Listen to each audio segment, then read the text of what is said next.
This audiobook is entitled Don't Walk Alone, written by myself, G.M. Hague, and narrated by James Davies. A short introduction from myself, the author, G.M. Hague.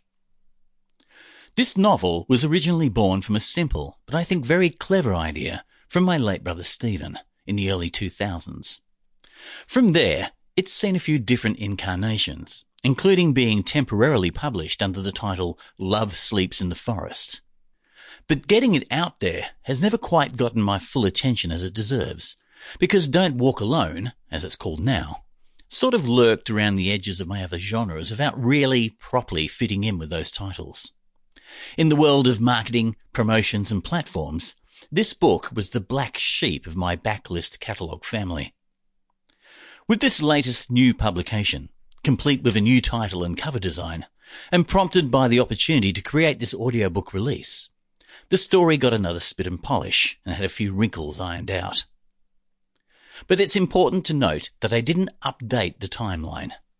While the story isn't purposely set in a certain year or date, despite the makeover, Don't Walk Alone is still based in the period during which I wrote it, being the beginning of the 21st century.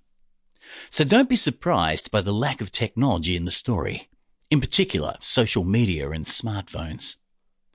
This is a remaking, not a rewriting, of the story and novel as my brother Stephen imagined it would be.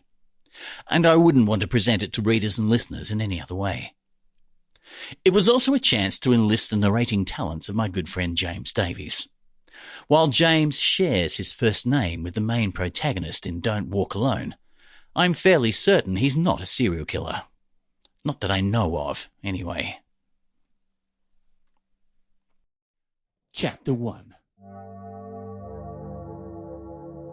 It was a shock to see Monica's face gazing out at me from the lamp-pole, the missing persons poster crooked and already weathered. The photograph wasn't very good, blurred like an old newspaper. I stared back, oblivious to the passing traffic and people squeezing around me on the footpath. It took my breath away and made me angry seeing her like this. She deserved better than a scrap of black and white litter. I tried looking beyond the grainy, stained image to see her real beauty and that lovely smile which had captured my heart. I'd loved Monica so much. I still did. The picture acutely brought back the sense of loss. A blaring car horn snapped me out of my trance. I thought about what day this was and figured it was now over 4 weeks since I'd last seen her, since I'd touched her smooth skin and run my fingers through her hair, whispered loving words in her ear, making Monica laugh. Then I smiled because Monica isn't missing as far as I'm concerned. I know exactly where she is, peacefully asleep, no doubt dreaming of our last night together. No one else knows, and I keep forgetting that. I guess that's why the missing persons poster took me by surprise. In my mind, she isn't gone. She isn't missing at all.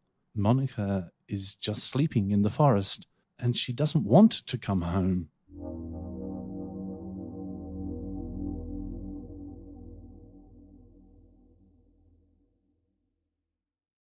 Chapter 2. I met Monica when I was collecting in a tavern out of Blacktown. The hotel was a huge place with a single large square room filled with drunken revellers. Like every Friday, they had a loud rock band and a blinding light show. The best anyone could do for conversation was shouting at each other. The only way I could ask for donations was to shoulder my way through the tight pack and shake the box in their faces, offering the newspaper with my other hand, holding it out while I put on my best, grateful smile, waiting to see if anyone took a copy.